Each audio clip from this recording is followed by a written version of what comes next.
오늘 우리가 함께 나누실 말씀은 창세기 28장 20절, 21 그리고 22절입니다.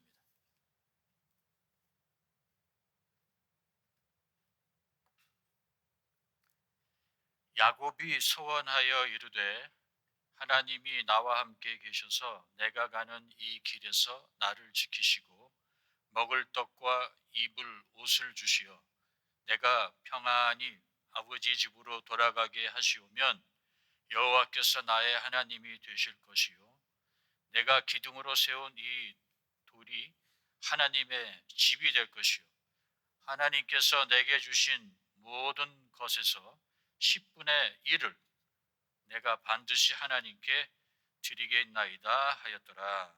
아멘. 저는 성경에 나오는 여러 이 믿음의 영웅들의 이야기를 읽으면은 부끄러워요. 마음이 좀 불편합니다. 아브라함은 하나님이 그에게 독생자 이삭을 바치라 그 말씀에 순종했습니다. 나는 과연 내 아들을 바칠 수 있을까? 요셉처럼 그렇게 파란만장한 삶을 살면서도 믿음을 굳건히 지킬 정도로 나의 믿음은 강한가? 다니엘과 그의 친구들처럼 당장 죽음이 그들을 기다리고 있는데도 불구하고 끝까지 하나님 편에 설 수 있을까? 사도 바울은 죽을 만큼 돌에 얻어맞고 채찍질을 당하고 감옥에 여러 번 갇히면서도 복음을 위하여 자신을 주님께 드렸는데 과연 나에게는 그만한 열정이 있는가? 그렇습니다.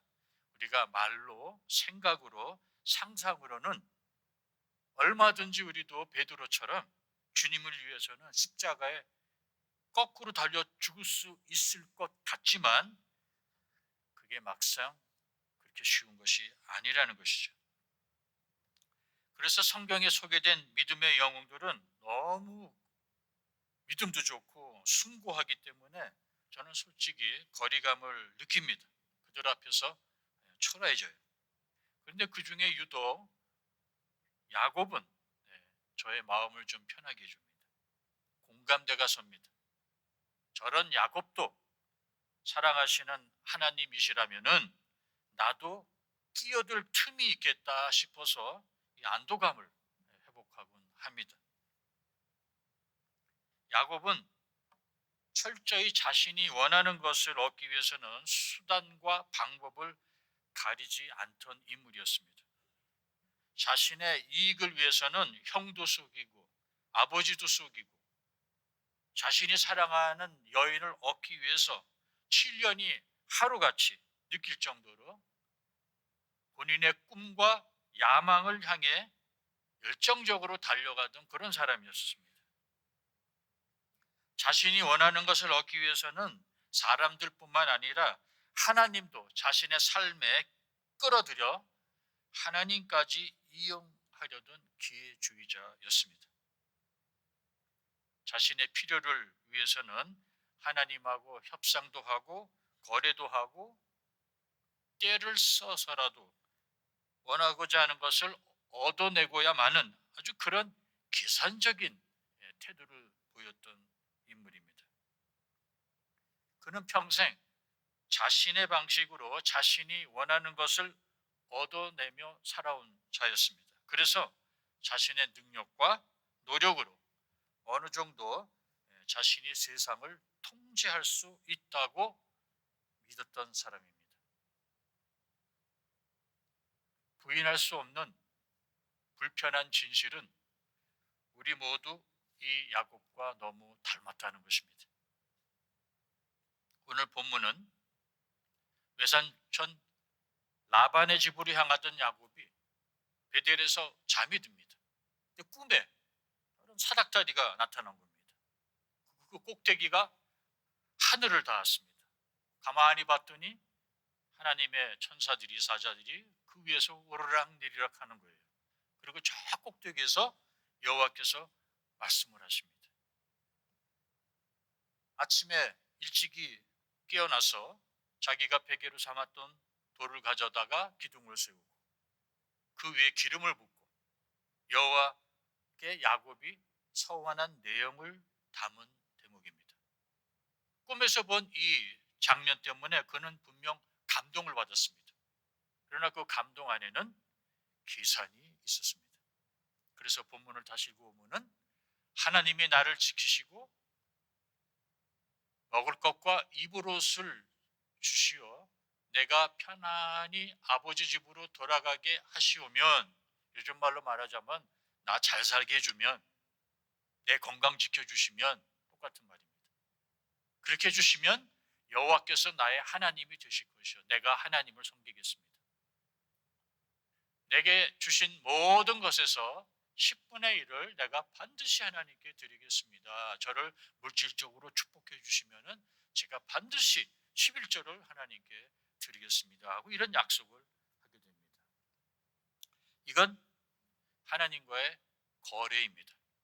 거래적 관계는 서로 이익이나 조건을 주고 받는 것을 기반으로 한 관계를 의미합니다. 즉 감정이나 헌신보다는 이익이 있을 때만 유지되는 관계를 가리키죠. 야곱은 하나님을 아직 사랑의 하나님으로 알지 못하고 보호자이자 축복을 주는 분으로만 이해하고 있었던 겁니다. 이 시기에 야곱은 거래적 신앙 단계에 아직 머물러 있었던 것이죠. 하나님을 사랑해서가 아니라 필요해서 찾은 관계였던 것입니다. 그에게 하나님은 축복의 공급자, 신변을 보호해주는 자였지 사랑의 대상은 아직 아니었습니다. 우리도 어려움이 닥치면 종종 이렇게 기도하죠. 하나님, 이번 일만 잘 되도록 도와주시면 앞으로 제가 이렇게 하겠습니다. 하나님, 이것만 이번에 해결해 주시면 제가 매주일 교회 나와 예배를 드리겠습니다. 복 주시면은 이제부터 11조 꼭 바치겠습니다. 우리 모두가 한 번쯤은 해본 하나님과의 거래요 협상입니다. 사람은 본능적으로 이익을 추구하는 존재이기 때문에 우리도 신앙생활을 하면서도 어느새 하나님과 이런 거래와 협상을 하는 것이죠. 시도를 합니다. 야곱은 조건을 내걸고 하나님과 약속을 한 것입니다. 자, 그렇다면 하나님과의 협상이 가능한가? 아니면 야곱의 미성숙한 믿음의 태도였는가? 정확히 말씀드리자면은 인간이 하나님과 협상을 한다는 표현은 오해의 여지가 있습니다. 하나님은 인간에게 거래의 대상이 될 수가 없기 때문이죠. 하나님은 전능하시고 주권자이시기 때문에 인간이 하나님과 조건을 걸어 협상할 수가 없습니다. 즉 하나님은 우리의 말에 끌려다니시는 분이 아니라는 거예요. 그런데 처음에는 우리가 다 미성숙하기 때문에 하나님이 무엇을 해 주시면은 내가 이렇게 하겠습니다 라는 이런 조건적 협상 스타일로 시작을 합니다. 이때는 하나님과의 관계보다 자신이 얻고자 하는 축복에 더 관심이 있기 때문이죠. 그렇습니다. 우리도 처음에는 다 이렇게 시작했습니다. 하나님과의 관계를 거래적 관계, 즉 비즈니스 관계처럼 생각을 했으니까요. 그런데 이런 관계는 신앙을 조건적 계약 관계로 바꾸어 버립니다. 그 결과 하나님이 사랑의 대상이 아니라 이익을 주는 분으로 전락하게 된다는 것입니다. 자, 그런데 여기에 놀라운 점이 있습니다. 하나님께서 야곱의 거래 같은 서원을 꾸짖지 않으셨다는 점이에요. 여기에 하나님의 은혜가 있습니다. 이렇게 머리 굴러가는 소리가 들릴 정도로 자기 앞가림만 먼저 하는 야곱을 하나님은 책망하거나 버리지 않으셨다는 점입니다. 하나님은 우리의 협상도 받아주십니다. 예전에는 다른 신, 우상, 점쟁이를 대상으로 찾아가 돈 주고 협상하고 거래했지만 이제는 살아계신 하나님을 인식하고 하나님을 찾았다는 그 자체만으로도 하나님과의 관계가 좁혀졌다라고 하나님은 그렇게 이해해 주시고 우리를 받아주신다는 겁니다. 대신 그 사람의 일생을 인도하시면서 그 거래적 신앙을 성숙한 신앙으로 변화시킬 자신이 하나님에게 있는 거예요. 당시 야곱의 믿음은 아직 성숙하지 않은 단계였습니다. 그래서 야곱은 협상으로 거래로 시작했지만 하나님은 그 거래를 통해 야곱이 진짜 하나님을 만나도록 인도하신 겁니다. 처음에는 하나님이 주실 수 있는 축복을 내걸고 협상가로 시작했지만 나중에는 하나님의 뜻을 이루는 협력자로 야곱은 성장한 것이죠. 우리도 안타깝게도 아직 이런 기도를 합니다. 지켜주시면, 복을 주시면, 이것저것 해주시면. 그런데 하나님을 아는 지식이 깊어지고 하나님을 조금씩 경험하고 나면 하나님은 내가 필요한 것을 공급하는 그런 유통업체나 또는 단순한 상거래, 비즈니스 거래 파트너가 아니라 나를 사랑하는 분이라는 것을 알게 되는 것이죠. 우리를 사랑하는 아버지로 만나는 자리까지 우리가 가게 됩니다. 야곱의 인생이 이 진리를 아주 뚜렷하게 보여줍니다. 그는 하나님과 오래 같이 지내다 보니 자신이 얻고자 하는 축복보다 하나님과의 관계가 더 중요하다는 것을 깨닫게 되는 것이죠. 여러분, 우리 인간의 관계에서도 그렇습니다. 거래하는 두 사람이 만나면 제일 먼저 하는 것과 사랑하는 두 사람이 만나면 제일 먼저 하는 것에 차이점이 있어요. 다릅니다. 거래하는 두 사람이 만나면 제일 먼저 하는 것이 뭐냐? 조건의 교환이죠. 얼마면 하시겠습니까? 이 조건이면 거래가 가능할까요? 그 만남의 목적은 이익과 교환입니다. 상대는 관계의 대상이 아니라 목표 달성을 위한 수단이죠. 여러분, 교회에서도 그렇습니다. 제가 가끔 이런 장면을 목격하곤 하는데요. 예배 끝나고 만나자마자 안부 인사는 건너뛰고 이래요. 아유, 집사님, 내가 잘 만났어. 그렇지 않아도 내가 좀 만나서 할 얘기가 있는데 지난번에 잤던 그 옷감 그거 좀 나한테 좀 넘기셔. 집사님 변호사잖아. 난 소송이 들어왔는데 이거 어떻게? 집사님 의사죠? 예, 이런데 약이 좀 필요한데 처방 좀 해줄 수 있어요? 자신이 얻고자 하는 것, 필요한 것에만 너무 집중하다 보니까 이런 실수를, 이런 무례를 범하곤 합니다. 하나님과의 관계에서도 마찬가지. 거래적 신앙은 이렇게 시작됩니다. 하나님, 저를 도와주세요. 하나님, 이 문제 해결해 주세요. 이때의 중심은 하나님 자신이 아니라 내가 원하는 결과입니다. 기도의 목적이 하나님을 만나는 것이 아니라 문제를 해결받는 거예요. 결국 하나님은 거래 파트너, 즉 축복을 주는 분으로만 대하는 겁니다. 반대로 사랑하는 두 사람이 만나면 가장 먼저 하는 것은 뭡니까? 요구나 조건 지시가 아니라 마음을 나눕니다. 그래서 보고 싶었어. 요새 잘 지내? 자녀들은 어때 요새? 사업은 어떻고? 건강 어때? 사랑의 관계에서는 상대가 목적 자체예요. 이익보다 존재 자체의 기쁨이 만남의 이유입니다. 즉 무엇을 얻을까가 아니라 당신이 있어서 기쁘다. 당신을 만나서 너무나 반갑다. 거래적인 만남은 얼마입니까? 뭘 원합니까?로 시작하지만 사랑의 만남은 마음을 먼저 나눕니다. 이 부분에서 우리 남성들이 여성들에게 좀 배울 점이 있어요. 우리 남성들은요, 용건이 있어야 만납니다. 그래서 누가 같이 식사하자고 전화가 오면은 이 사람이 왜 나랑 식사를 하려고 그럴까? 용건이 뭐지? 이 생각이 앞섭니다. 그런데 여성분들은 좀 달라요. 여성분들은 친한 사람과 만나면은 식사 약속부터 하더라고요. 근데 식사는 부실이고 같이 만나서 수다 떠는 것이 목적이에요. 수다 떠는 이유가 뭔가? 같이 있는 시간을 좀 더 연장하고 싶은, 그게 또 다른 구실입니다. 같이 있는 그 시간이 그저 즐겁고 기쁘고 에너지 충전이 돼요.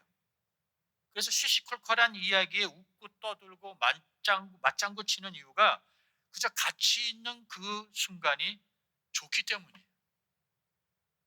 좋으니까 더 오래 같이 있고 싶은 거예요. 그래서 이런 만나면요, 서로 돈을 내려고 그래요. 식당에 들어가면서 벌써 크레딧 카드를 탁 계산서에 던지고 들어가요. 나중에 서로 돈 내려고 하면 내가 벌써 다 계산했어. 왜 이런 현상이 일어나는가? 비즈니스적 관계로 만나면요, 서로 뜯어내려고만 하죠. 하나라도 더 챙기려고 하죠. 그러나 사랑의 관계로 만나면요, 서로 퍼주려고 합니다. 왜냐하면 사랑은 우리에게 기쁨과 즐거움과 행복을 가져다 주기 때문에 감사를 표현하고 싶은 욕구를 불러일으켜요. 함께 있는 게 너무 좋은 거예요. 기쁜 거예요. 나에게 행복을 가져다 주는 거예요. 때문에 감사를 표하고 싶어요. 그것을 마음으로 표현하기도 하지만 올 때는 물질적으로도 표현하는 거예요. 그래서 거래의 만남은 조건으로 시작하지만 사랑의 만남은 마음으로 시작합니다. 하나님과의 관계에서도 마찬가지입니다. 사랑의 신앙은 이렇게 시작돼요. 하나님, 오늘도 주님을 사랑합니다. 하나님, 주님과 함께 있는 시간이 제게 가장 큰 복입니다. 이때 기도는 강구나 청원이 아니라 교제가 돼요. 예배는 의무가 아니라 만남의 관장이 됩니다. 그때 헌신은 거래 조건이 아니라 사랑의 표현이 되는 거예요. 야곱도 처음에는 하나님과 거래적 관계로 시작했습니다. 그러더니 나중에 그는 이런 고백을 하는 자리까지 도달하게 됩니다. 노년의 야곱이 이런 고백을 해요. 그가 이르되, 야곱이 말하되 내 조부 아브라함과 아버지 이삭이 섬기던 하나님, 나의 출생으로부터 지금까지 나를 기르신 하나님이라, 이런 고백을 합니다.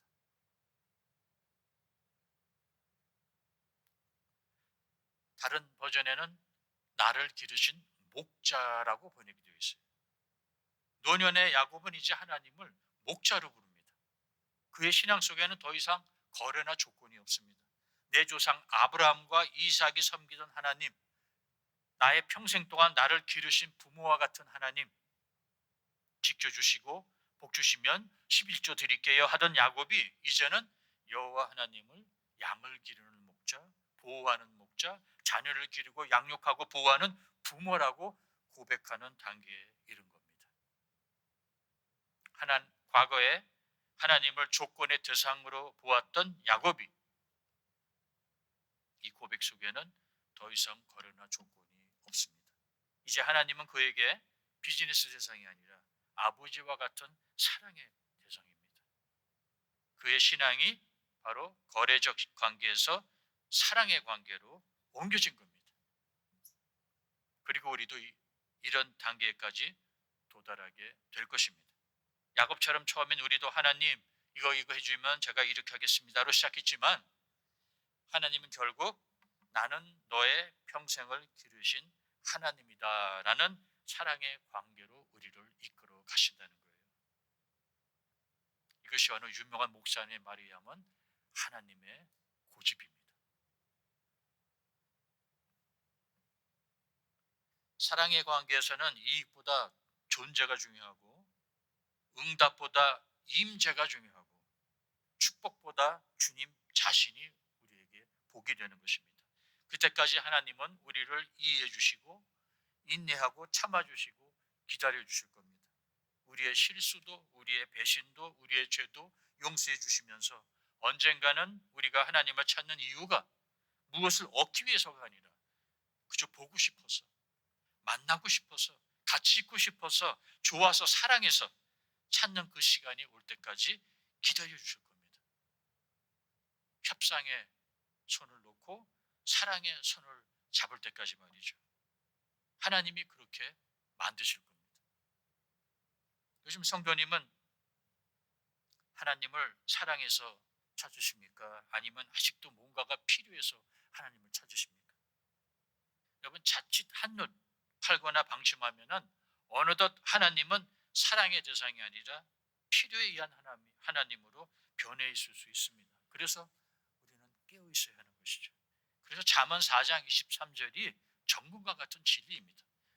모든 지킬 만한 것 중에 더욱 네 마음을 지키라. 생명의 근원이 이에서 납니다. 그동안 열심히 일해서 모은 재산 지켜야죠. 건강 지키셔야죠. 쌓아온 명예도 지키셔야죠. 다만 하나님을 향한 순수한 우리의 마음을 지키는 것이 그 중에 가장 중요하다고 성경은 말하고 있습니다. 글쎄요, 내가 지금 하나님이 필요해서 교회에 나오는 건지 아니면 진짜 하나님을 사랑해서 여기에 나와 있는 것인지 아직 헷갈리십니까?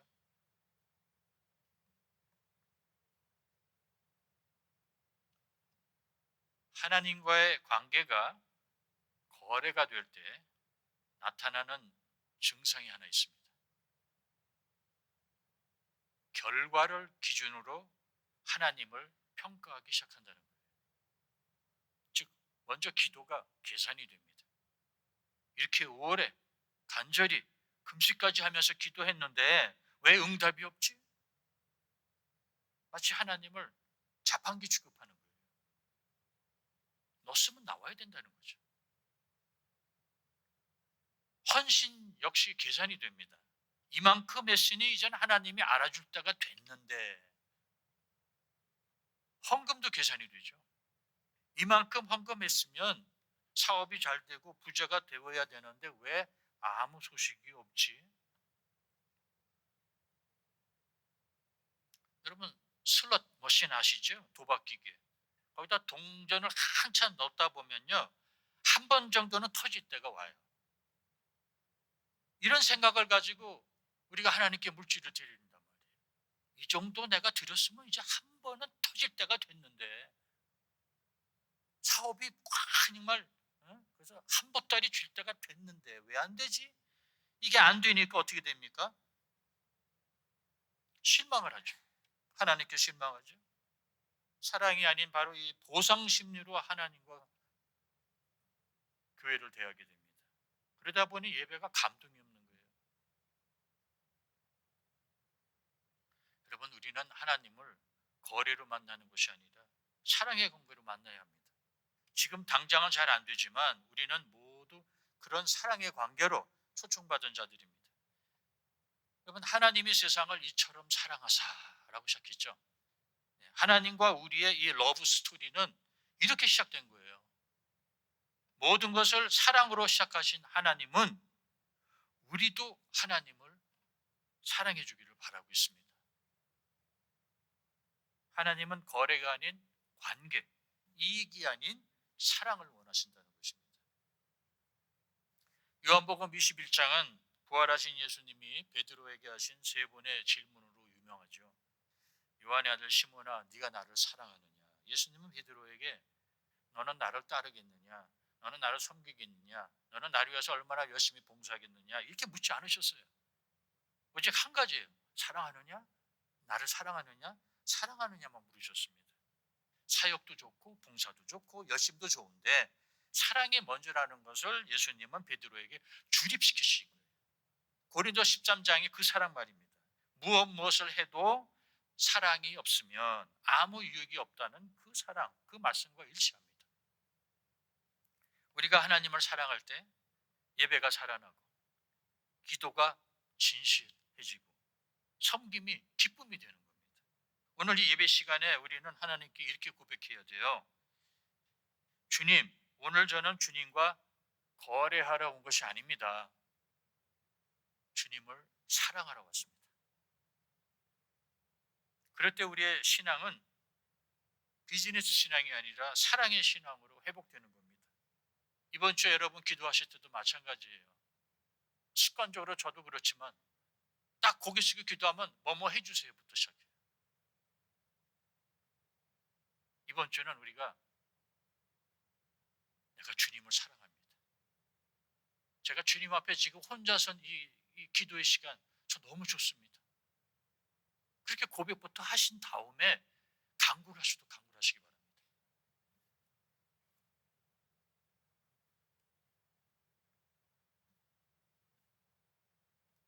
하나님과의 이 관계가 이익 중심이 아닌 사랑의 중심이 되도록 우리가 관리를 해야 돼요. 여러분, 부부도 그렇지 않습니까? 부부의 사랑도 관리를 안 하면요. 항상 제가 결혼식 때 쓰는 비유지만 이 물을 주지 않으면 식물이 꽃이 피지 않습니다. 처음부터 사랑으로 시작한 부부도 그 사랑을 제대로 관리하지 않으면요. 그 언젠가부터 부부의 그 관계가 의문화 또는 이해타산으로 변질되고 맞습니다. 마찬가지로 주님과 우리 사이의 사랑 역시 관리가 필요하단 말이에요. 여러분, 기억나시죠? 김중배의 다이아몬드가 그렇게도 탐이 났단 말이냐? 사랑보다 돈을 선택했던 심순애를 격려하는 이수일의 그 외침, 그 외침에는 우리가 고개를 끄덕하며 다 공감하죠. 조건 보고 결혼하는 자를 속물이라고 경멸하면서 지금 우리가 주님에게 주님의 조건을 보고 다가가는 것은 어떻게 생각하십니까? 왜 사랑하는 연인이나 배우자에게는 그런 순수한 사랑을 요구하시면서 정작 본인은 윤리에 어긋나는 사랑을 하려고 하십니까? 하나님은 우리를 사랑의 언약으로 부르셨어요. 하나님께 기도하고 헌신하고 함께하는 것이 사랑에 근거한 행위이기를 하나님이 원하십니다. 그거는 사랑하는 사람들끼리 하는 요구이고 권리입니다.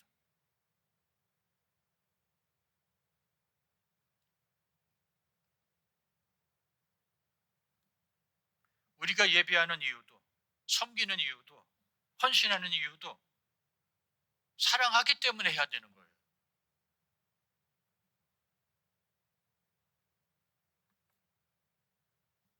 그 이유는 예수님과의 관계의 본질이 사랑이기 때문입니다.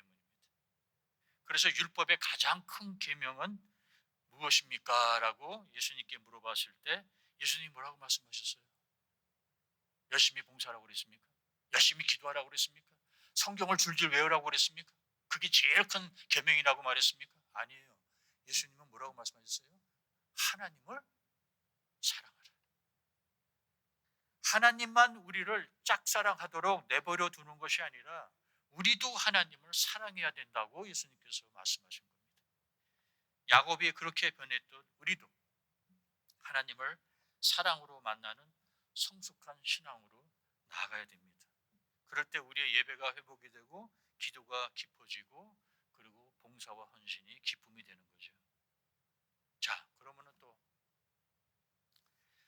어느 분은 이런 질문을 하실 수가 있을 거예요. 그러면 하나님에게는 거래적 관계를 하면 안 되니까 그러면 하나님에게는 전혀 아무것도 강구하거나 요청하지 말라는 말인가? 물론 아닙니다. 여러분 예수님이 가르쳐 주신 주기도문 우리가 다 알고 있지 않습니까? 그 내용이 뭐예요? 거의 다 강구입니다. 예수님이 그렇게 기도하고 가르쳐 주셨어요. 일용한 양식을 달라. 우리의 죄를 용서해 달라. 시험에 들지 말게 해달라. 다만에서 구하여 달라. 이거 모두 다 강구입니다. 그러나 이 모든 강구는 하나님을 하늘에 계신 우리 아버지라는 관계 속에서 이루어지는 강구라는 점을 잊어서는 안 됩니다. 그래서 주기도문이 그렇게 시작되는 거예요. 하늘에 계신 우리 아버지. 그럼 우린 아들이에요. 우린 딸이에요. 그 관계 속에서 우리가 자녀로서 아버지에게 간구하는 거예요. 여러분 마태복음 7장에 보면 이런 말씀 기록되어 있어요. 너희 중에 누가 아들이 떡을 달라고 하는데 돌을 주고 생선을 달라는데 뱀을 줄 사람이 어디 있겠느냐? 너희가 악한 자라도 그렇게 하지 않지 않느냐? 하물며 하늘에 계신 너희 아버지께서 구하는 자에게 좋은 것을 주지 않겠느냐 하는 말씀이 있어요. 예수님이 하신 말씀입니다. 네, 이 본문에서 중요한 것은 떡이냐 생선이냐 돌이냐 뱀이냐 이게 중요한 게 아니에요. 진짜 중요한 것은 바로 관계입니다. 관계. 너희 중에 누가 아들이 그리고 하늘에 계신 너희 아버지가 이렇게 나와요. 아버지와 아들 관계에서 우리가 청원을 하고 간구를 하고 하나님께 졸라대고 이미 형성된 관계, 아버지와 아들의 사랑의 관계가 이미 형성된 그 관계 속에서 상태에서 간구함을 의미합니다. 야곱이 노년의 하나님을 나의 평생 동안 나를 기르신 하나님이라 나의 아버지라 나의 목자라고 표현한 것과 일치합니다. 거지가 부자에게 구걸하는 게 아니에요. 자녀가 부모에게 조르고 간구하는 겁니다. 그리고 하나님은 그 관계 속에서 응답하시는 자비로우신 분이라는 겁니다. 자, 하나님 아버지에게 그나마 우리가 간구를 통해서 자녀가 된 우리가 성도님이 원하시는 것을 얻어내려면 한 가지 룰을 반드시 지켜야 돼요. 하나님과 이제 아버지와 아들, 딸의 관계가 이미 형성이 됐어요. 우리는 그 가운데서 우리가 이제 내가 원하는 것을 하나님께부터 얻어내려면 한 가지 룰을 지켜야 됩니다. 이 룰이 뭔가? 절대 자신의 의로움을 드러내서는 안 됩니다. 의롭지도 않아요. 그런데 의로운 척하는 거죠. 자신이 뭐 잘했다, 나는 받을 자격이 있다, 나는 이 정도다, 마치 기도하러 성전에 올라갔던 바리새인처럼 그렇게 행동해서는 아무것도 얻지 못합니다. 겸손해야 돼요. 겸손. 구약의 아브라함과 귀신 들린 딸을 치유해달라고 예수님을 찾아왔던 신약의 수로보닉의 여인이 대표적인 사례입니다. 자, 아브라함은 소돔과 고모라를 위해서 하나님과 대화를 하죠. 여호와께서 소돔과 고모라를 멸망시키고자 하자 아브라함이 여호와 하나님과 거래, 협상을 시작해요. 그때 아브라함의 태도가 어땠습니까, 여러분? 성경 읽어볼까요? 같이 우리 큰 소리를 읽어보도록 하겠습니다. 시작.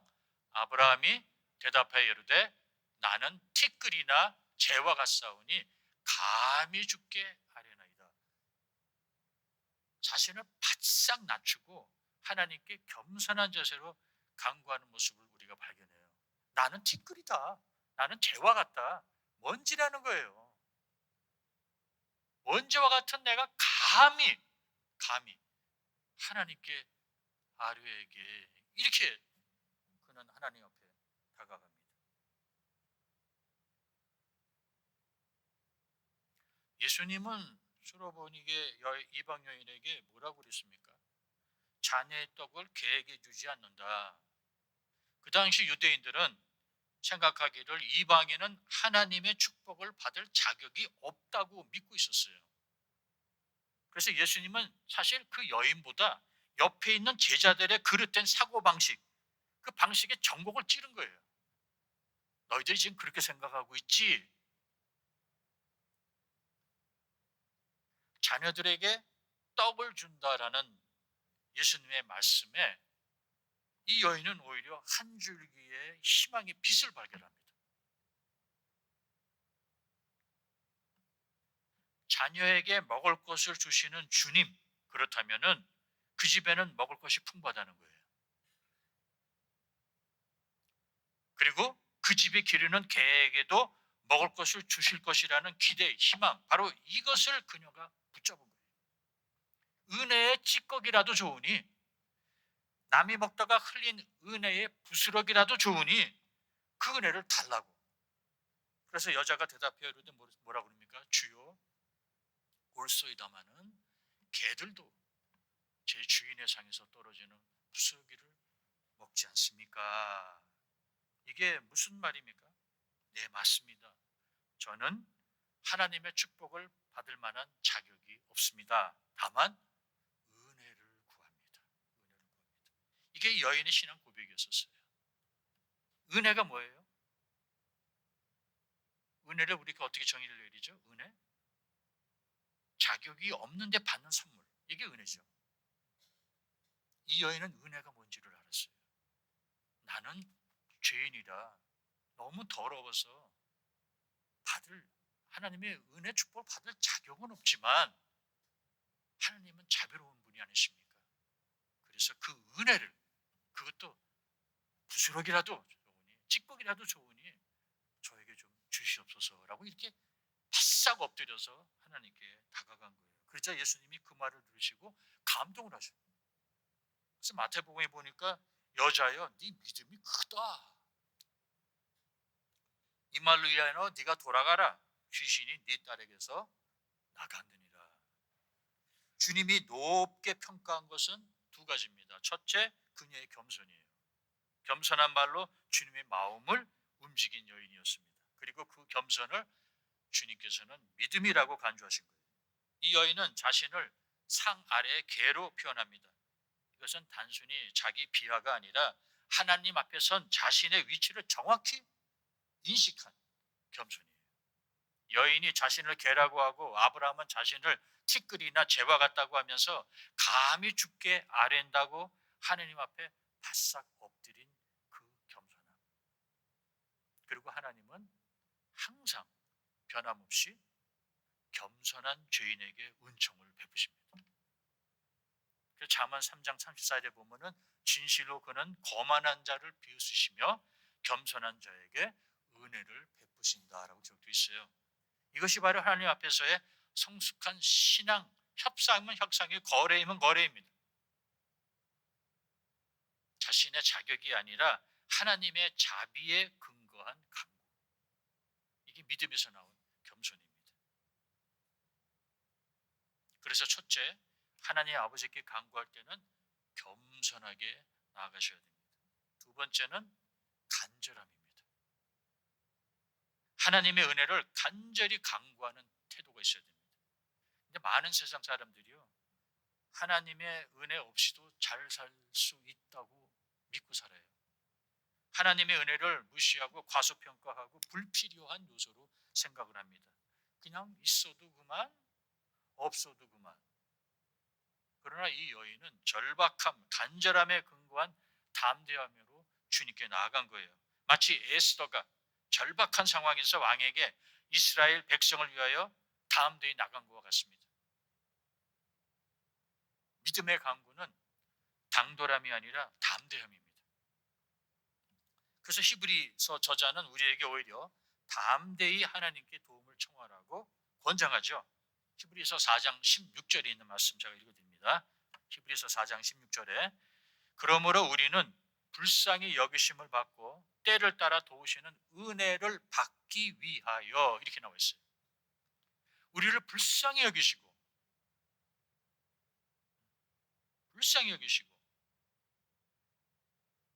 때를 따라 도우시는 그 은혜, 하나님의 은혜를 받기 위하여 담대하게 하나님의 보좌로 가까이 나아가라고 조언을 합니다.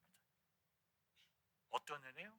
우리를 불쌍히 여겨서 때에 따라 도우시는 아버지 그 은혜를, 이 은혜를 받기 위해서 하나님께 담대히 나가라. 담대함은 무례함이 아닙니다. 하나님이 아버지시기 때문에 겸손히 나아가는 겁니다. 수로보니게 여인도 아브라함도 모두 이 담대함으로 하나님께 나아간 자들입니다. 오늘 말씀 이제 정리하겠습니다. 야곱의 믿음은 아직 두려움과 계산 속의 믿음이었습니다. 오늘 본문의 말씀이에요. 그는 하나님을 사랑하기보다 하나님의 도움이 필요했던 겁니다. 하나님께 처음 나아갈 때 우리의 믿음은 종종 미숙하고 계산적입니다. 하지만 하나님은 그 미숙한 믿음을 통해 우리에게 조건 없이 믿는 법을 가르쳐 주십니다. 이렇게 하나님은 우리가 점차적으로 성장하기를 기다리십니다. 야곱처럼 우리도 처음에는 하나님이 나를 지켜주시면 뭐 하겠다라고 말했지만 나중에는 다니엘의 친구들처럼 하나님이 그렇게 하지 아니하실지라도라는 고백을 하게 될 것이라는 겁니다. 이것이 거래적 관계에서 사랑의 관계로 바뀌는 우리 믿음의 여정입니다. 기억하시기 바랍니다.